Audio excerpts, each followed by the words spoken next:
કેમ છો વિદ્યાર્થી મિત્રો? ક્ષમકુશળ? હું તમારી સંસ્કૃતની ટીચર ફરી એકવાર સંસ્કૃત લેક્ચરમાં આપ સૌનું સ્વાગત કરું છું. આપણે આગળના લેક્ચરમાં સંસ્કૃત ચેપ્ટર આપણા જે છે એના MCQ એનો મિનિંગ શું થાય છે એ આપણે જોઈ રહ્યા હતા, જેમાં આપણે 1 થી 13 ચેપ્ટર કટ થયેલા ચેપ્ટર સિવાયના જે છે એમના MCQs છે જોયા હતા. આગળ આપણે વધીએ આજના લેક્ચરમાં બાકીના જે ચેપ્ટર્સ છે એ તરફ, જેમાં ચેપ્ટર 14 અને 15 14 અને 15મો પાઠ જે આપણા સિલેબસમાં આ વખતે નથી, તો એ આપણે સ્કીપ કરી અને આગળ વધીએ ચેપ્ટર નંબર 16 તરફ. તો એના MCQs છે ફક્ત 4 જ છે. તો જોઈએ સૌથી પહેલું, સિંહાત કતિ લક્ષણાની શિક્ષિત, એટલે કે સિંહ કેટલા લક્ષણો શીખવે છે. સિંહ પાસેથી આપણે કેટલા લક્ષણ શીખવાના છે, કેટલા ગુણ મેળવવાના છે? તો કે એકમ લક્ષણમ, સિંહ આપણને એક લક્ષણ શીખવાડે છે. કયું? તો કે કામ નાનું હોય કે મોટું હોય પણ બધો જ પરિશ્રમ લગાવી દેવો. પ્રશ્ન 2, પ્રભુતમ શબ્દસ્ય વિરુદ્ધાર્થકઃ કઃ શબ્દઃ. પ્રભુતમ શબ્દનો વિરોધી શબ્દ. સૌથી પહેલાં તો આપણને પ્રભુતમ એટલે શું એ ખબર હોવી જોઈએ. તો પ્રભુતમ એટલે ઘણું, ખૂબ અથવા વધારે, એટલે એનો વિરોધી શબ્દ થશે અલ્પમ, થોડું, ઓછું. ત્રીજો પ્રશ્ન, ગર્દભઃ અવિશ્રામમ કિમ વહતિ. ગર્દભ એટલે ગધેડો, અવિશ્રામમ થાક્યા વગર, કિમ વહતિ શું વહન કરે છે. ગધેડો થાક્યા વગર શું વહન કરે છે? તો કે ભારમ, બોજો, વજન, ભાર. આગળનો પ્રશ્ન, કાક શબ્દસ્ય કઃ પર્યાયઃ. કાક શબ્દનો સમાનાર્થી. કાક એટલે શું? કાગડો. તો એનો સમાનાર્થી થશે વાયસઃ. વાયસઃ એટલે ગધેડો. વાયસઃ એટલે કાગડો, રાસભઃ એટલે ગધેડો, કોકિલઃ એટલે કોયલ, જેનો સંસ્કૃત શબ્દ છે પીકઃ, વાયસ એટલે કાક આપણે જોયું, અને કેસરી એટલે સિંહ. તો એમ પણ આપણે યાદ રખાય, કાકની જગ્યાએ આપણને સિંહનો પર્યાય પૂછી શકે, ગર્દભનો પૂછી શકે, બરાબર? એટલે એ પણ આપણને ખ્યાલ હોવો જોઈએ. ફરી એકવાર, રાસભ એટલે ગર્દભ ગધેડો, કોકિલઃ પર્યાય પીકઃ એટલે કોયલ, વાયસઃ કાગડો, કાકઃ એનો પર્યાય, અને કેસરી એનો પર્યાય સિંહ.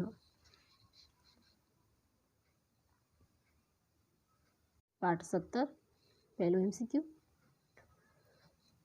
ચરક સંહિતાયાઃ પ્રકરણેષુ કતિ અધ્યાયાઃ સન્તિ. ચરક સંહિતાના પ્રકરણોમાં કેટલા અધ્યાયો છે? ચરક સંહિતા જે છે એમાં પ્રકરણ પાડેલા છે અને એમાં કેટલા અધ્યાયો આપેલા છે? તો કુલ અધ્યાયો 120.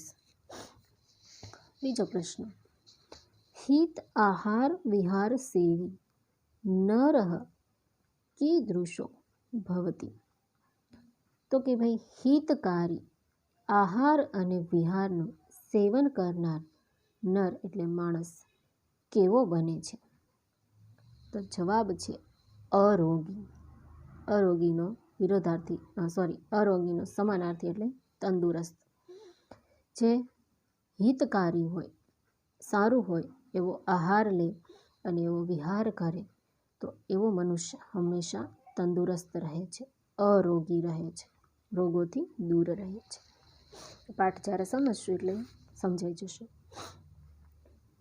ત્રીજો પ્રશ્ન, જ્વર શબ્દસ્ય અર્થ કહ. જ્વર શબ્દનો મિનિંગ બતાવવાનો છે, તો કે તાવ, ફીવર. ચોથું, ઉચિત શબ્દસ્ય વિરુદ્ધાર્થી કહ. ઉચિત શબ્દનો વિરોધાર્થી અનુચિત.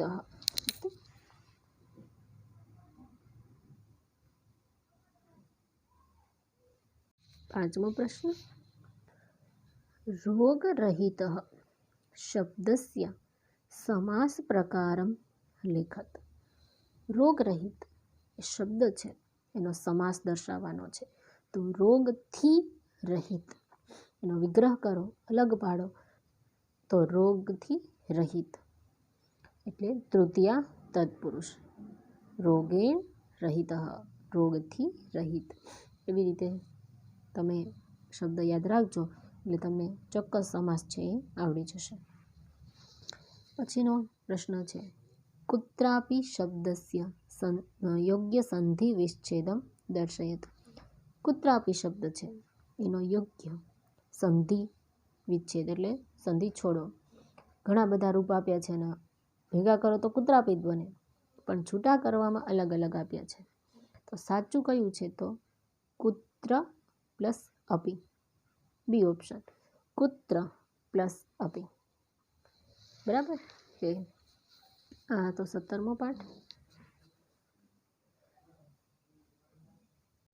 આગળ ચેપ્ટર 18, એમાં ફક્ત 3 જ MCQ છે. પહેલું, કીદૃશ સિંહ વને ઇતઃ તતઃ પરિભ્રમણમ અકરોત. કેવો સિંહ વનમાં આમથી તેમ ફરે છે, ભટકે છે? તો કે ક્ષુધાર્ત. ક્ષુધાર્ત એટલે ભૂખ્યો. ભૂખ્યો સિંહ વનમાં આમથી તેમ ભટકે છે. બીજો પ્રશ્ન, શૃંગાલસ્ય નામ કિમ આસીત. શૃંગાલ એટલે શિયાળ. શિયાળનું નામ શું હતું? દધીપુચ્છ.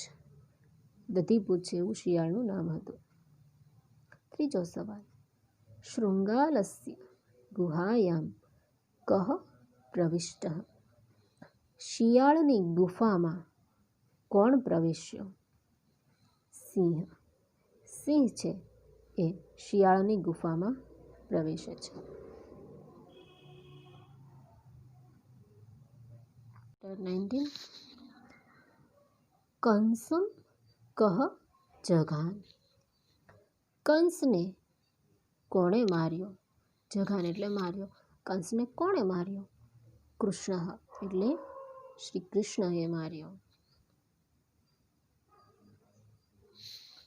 બીજો પ્રશ્ન, કેન કથિતમ પુત્ર લેખમ લીખ ઇતિ. કોણે કહ્યું પુત્રને કે લેખ લખ એમ? તાતેન, પિતાએ. પિતાએ પુત્રને લેખ લખવાનું કહ્યું.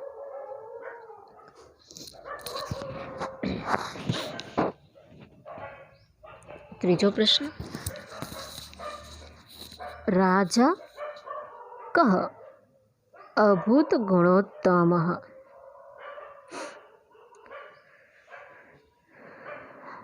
તો કે એવો કયો રાજા થઈ ગયો કે જે ગુણોમાં ઉત્તમ છે? તો કે રામ. રામ જે ગુણોમાં સૌથી ઉત્તમ છે. ત્યારબાદ ચોથો પ્રશ્ન, વ્રજંતી પદ્માની કદા વિકાસમ.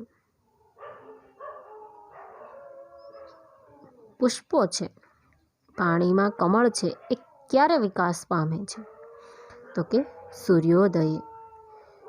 સૂર્યોદયના સમયે પાણીમાં કમળો છે એ ખીલે છે.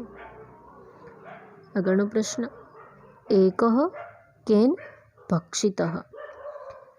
એકને કોણે ખાધો? વ્યાઘ્રેણ એટલે વાઘે. એકને વાઘે ખાધો અથવા ભક્ષણ કર્યું.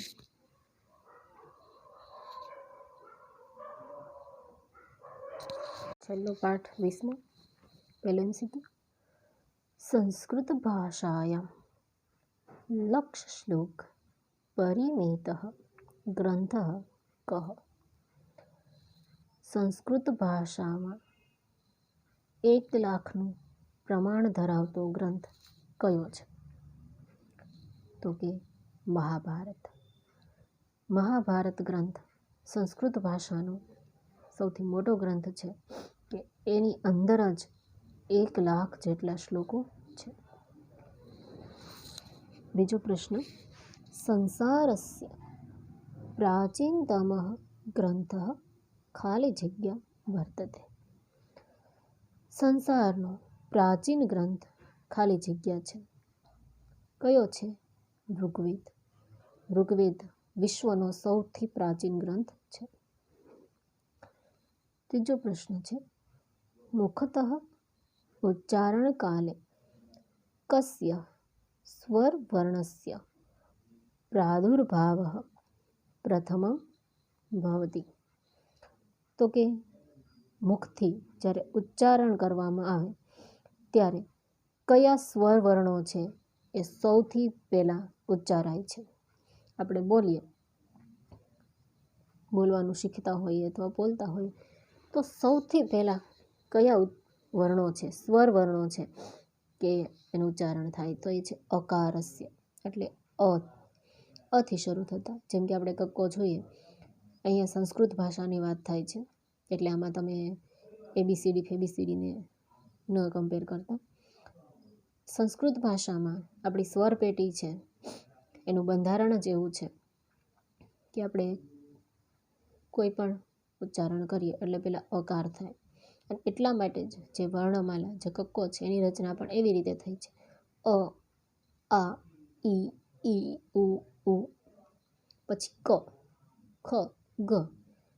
શબ્દો આપણે બોલતા હોઈએ તો ક, કા, કી, કુ, બરાબર. તો સૌથી પહેલાં અકાર આવે. ક, ખ, ગ, પછી કા, ખા, એવી રીતે. તો અકારથી છે એ સ્વર વર્ણ છે એનાથી ઉચ્ચારણની શરૂઆત થાય છે.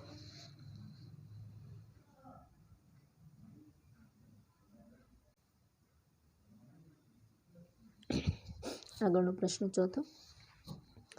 સંસ્કૃતસ્ય વર્ણમાલાયાં વર્ણાનાં ક્રમઃ કસ્ય આધારેણ નિર્ધારિતઃ અસ્તિ?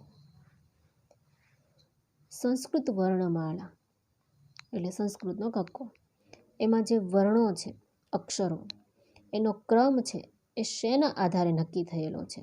કે ભાઈ પહેલાં અ જ આવે, પછી આ આવે, પછી ઈ આવે, ક આવે, ખ આવે, કા આવે, ખા. તો શું કામ એવી રીતે? તો એનો આધાર શું છે? ઉચ્ચારણ તંત્રસ્ય. આપણા ગળામાં સ્વર પેટી હોય છે જેના આધારે, એ ઉચ્ચારણ તંત્રના આધારે સંસ્કૃત વર્ણમાલા છે એ બનાવવામાં આવેલી છે. જે વ્યક્તિને સ્વરપેટી ન હોય એ વ્યક્તિ બોલી શકતા નથી, એ મૂંગા હોય છે. પાંચમો પ્રશ્ન. દશકુમાર ચરિતસ્ય કતમે ઉચ્છ્વાસે પ વર્ગ પ્રયોગ રહિતાની વાક્યાની સંધિ? દશકુમાર ચરિત એ ગ્રંથ છે તો એના કયા ઉચ્છ્વાસમાં પ વર્ગ પ્રયોગ રહિત, જેમાં પ વર્ગ એટલે કે પ, ફ, બ, ભ, મ, પ વર્ગના 5 અક્ષર છે એનો ઉપયોગ જ નથી થતો. આખા એ પ્રકરણમાં એ 5 અક્ષરનો ઉપયોગ નથી થતો. એ રીતનો આખો એ ઉચ્છ્વાસ છે, પ્રકરણ છે. એ કેટલામો ઉચ્છ્વાસ? તો કે સપ્તમે એટલે 7મો. દશકુમાર ચરિતનો 7મો ઉચ્છ્વાસ કે જેમાં પ વર્ગનો પ્રયોગ હોય એવા વાક્યો નથી. એના બદલે એને સમાનાર્થી, એના વિરુદ્ધાર્થી, એના વિશેષણો એવા વાક્યોનો ઉપયોગ કર્યો છે. પણ એમાં પ, ફ, બ, ભ, મ ક્યાંય આ અક્ષરોના વાક્ય આવતા નથી. તો આ ફક્ત સંસ્કૃતમાં શક્ય બની શકે છે. તમે ક્યારેક ટ્રાય કરજો ઇંગ્લિશમાં કે ગુજરાતીમાં કે ભાઈ આપ એક અક્ષર વગર વાક્ય બનાવી શકો છો. વધીને કેટલા વાક્ય બનાવી શકો?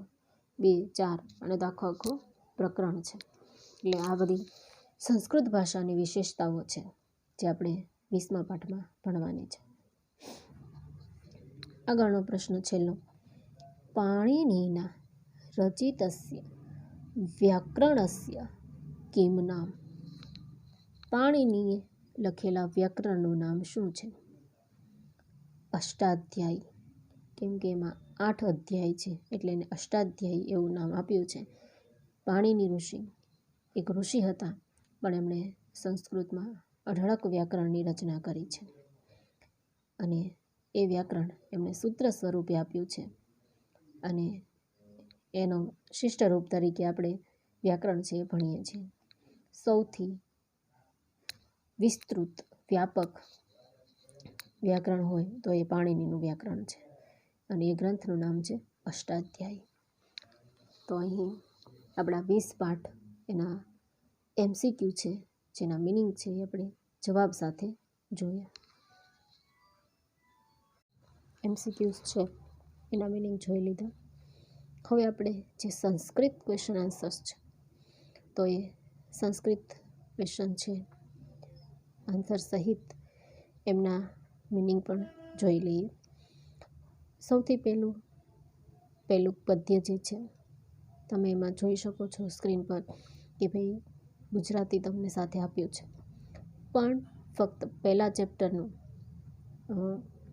જે ડાયજેસ્ટ છે મેં એમાંથી પીક લીધા છે.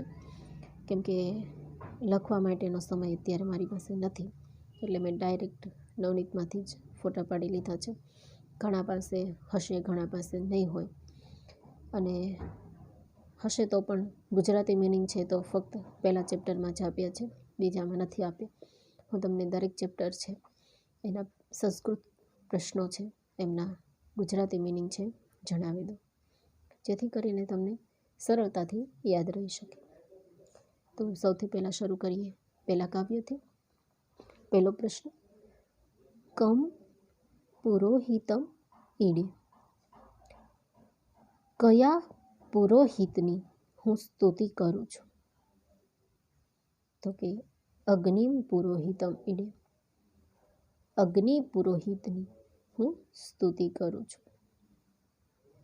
બીજો પ્રશ્ન છે. યજ્ઞસ્ય દેવઃ કઃ અસ્તિ? યજ્ઞના દેવ કોણ છે? યજ્ઞસ્ય દેવઃ અગ્નિઃ અસ્તિ. યજ્ઞના દેવ અગ્નિ છે. ત્રીજો પ્રશ્ન. અહમ કિમ ચરિષ્યામિ? હું શું પાળીશ? અહમ અનૃતાદ સત્યમ વ્રતિ ગમનાય વ્રતમ ચરિષ્યામિ. હું અસત્યથી સત્ય તરફ જવા માટે વ્રત પાળીશ.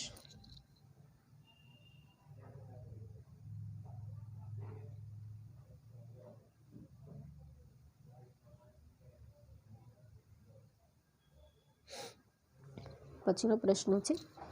દિવ્યેઃ સ્ત્વેઃ કે સ્તુવંતિ?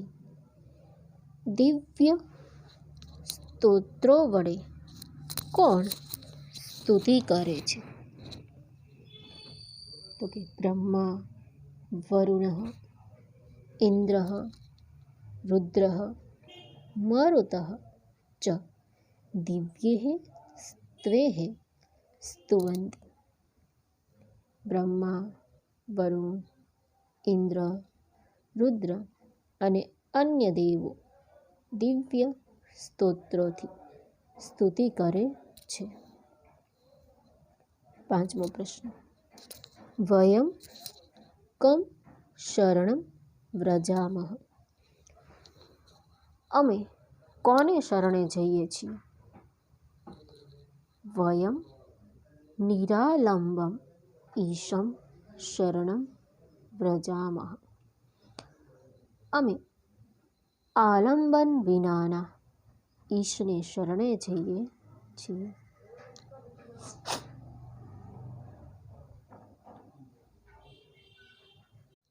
બીજો પાઠ. કહ તૃષયા પીડિતઃ આસીત. કોણ તરસથી પીડાયેલ હતું? એકઃ ચાતક શિશુઃ તૃષયા પીડિતઃ આસીત.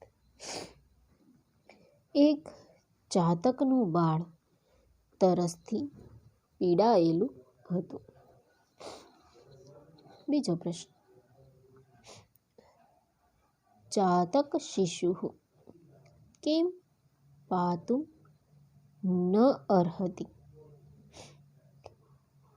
ચાતક શિશુ શું પીવા અસમર્થ હતું?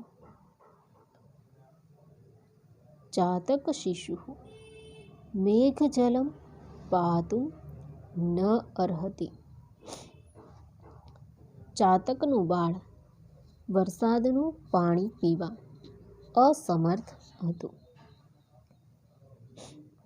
અર્હતિ છે એટલે વર્તમાન કાળ, તો અસમર્થ છે એમ આપણે લખવાનું, પણ આપણને ગુજરાતી નથી આવવાનું. ઓકે. ત્રીજો પ્રશ્ન છે. કૃષક પુત્રસ્ય દારિદ્ર્યમ કેન નષ્ટમ ભવિષ્યતિ. કૃષક પુત્ર એટલે ખેડૂતનો પુત્ર. ખેડૂતના પુત્રની ગરીબાઈ, દારિદ્ર્યમ એટલે ગરીબાઈ, કેન શેનાથી, નષ્ટમ ભવિષ્યતિ નાશ થશે. ખેડૂત પુત્રની ગરીબાઈ શેનાથી નષ્ટ થશે? કૃષક પુત્રસ્ય દારિદ્ર્યમ માર્ગે પ્રાપ્તેન ધનસ્યુતેન નષ્ટમ ભવિષ્યતિ. ખેડૂત પુત્રની ગરીબાઈ રસ્તામાં મળેલા પૈસાના થેલાથી નષ્ટ થશે. કૃષક પુત્રેણ માર્ગે કિમ પ્રાપ્તમ.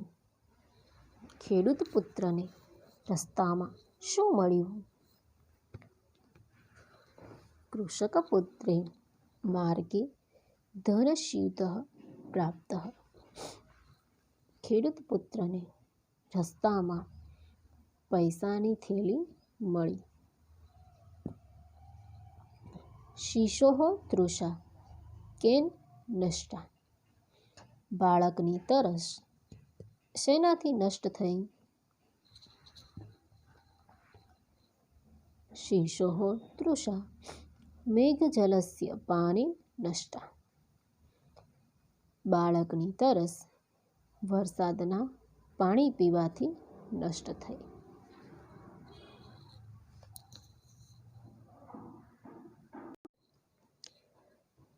અગ્નિ કમ ભસ્મ કરોતિ. અગ્નિ કોને ભસ્મ કરશે અથવા કરે છે? તો કે અગ્નિ મુદગરમ ભસ્મ કરોતિ. અગ્નિ મુદગરને ભસ્મ કરે છે. મુદગર એટલે ધોકો, લાકડાનો ધોકો. રાહુઃ કેન શાંતઃ ભવતિ. રાહુ શેનાથી શાંત બને છે? રાહુઃ દાનગ્રહણે શાંતઃ ભવતિ. રાહુ દાન ગ્રહણ કરવાથી શાંત બને છે. આગળનો પ્રશ્ન. સંતોષ એવ કસ્ય પરમ નિધાનમ. સંતોષ જ કોનો શ્રેષ્ઠ ખજાનો છે?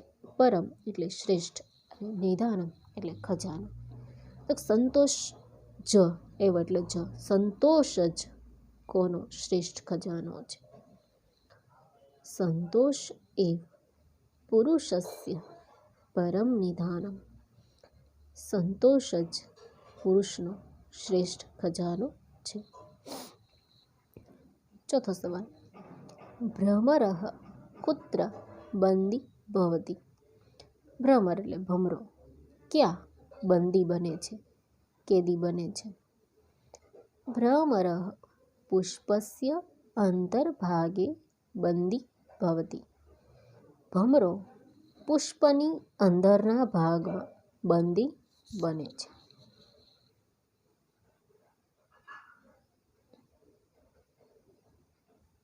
ચોથો પાઠ નથી એટલે આપણે પાંચમો પાઠ જોઈએ. જડાય કિમ દેયમ? જડાય એટલે જડ, મૂર્ખ વ્યક્તિ. શું આપવું? મૂર્ખને, જડને શું આપવું? જડાય જ્ઞાનમ દેયમ. જડને, મૂર્ખને જ્ઞાન આપવું. લોભાત કિમ પ્રભવતિ? લોભથી શું જન્મે છે? લોભાત ક્રોધઃ પ્રભવતિ. લોભથી ક્રોધ જન્મે છે. વૃશ્ચિકસ્ય વિષમ કુત્ર ભવતિ? વીંછીનું ઝેર ક્યાં હોય છે? વૃશ્ચિકસ્ય વિષમ તસ્ય પુચ્છે ભવતિ. વીંછીનું ઝેર તેની પૂંછડીમાં હોય છે. અહીંયા તો ફક્ત આપણને 3 જ પ્રશ્ન આપ્યા છે, પણ ચેપ્ટરના આધારે ઘણા બધા પ્રશ્નો છે એ નીકળી શકે છે. જેમ કે અહીંયા પહેલો પ્રશ્ન એમ છે કે ભાઈ જડને જ્ઞાન આપવું, તો એની જગ્યાએ ભૂખ્યાને શું આપવું, તરસ્યાને શું આપવું, એમ પણ આવી શકે. પછી લોભથી ક્રોધ જન્મે છે, તો ભાઈ ક્રોધથી શું જન્મે છે, અથવા લોભ શેનું કારણ છે, અથવા બધા પાપોનું કારણ શું છે, એમ પણ પૂછી શકાય. પછી જેમ વીંછીનું ઝેર પૂંછડીમાં છે, એવી રીતે તક્ષકનું ઝેર MCQમાં જે પ્રશ્ન આવ્યો હતો, મનુષ્યનું ઝેર, સજ્જન અને દુર્જન, તો આવા બધા પ્રશ્નો છે પણ પૂછી શકે છે. તો આપણે આખા ચેપ્ટર વ્યવસ્થિત સારી રીતે સમજ્યા હોય તો આપણને એના જવાબ આવડે. તો આજે આપણે અહીંયા આ 5 ચેપ્ટર સુધીનું છે એ રાખીએ છીએ. બાકીના છે એ આપણે આવતા લેક્ચરમાં જોઈશું. Thank you.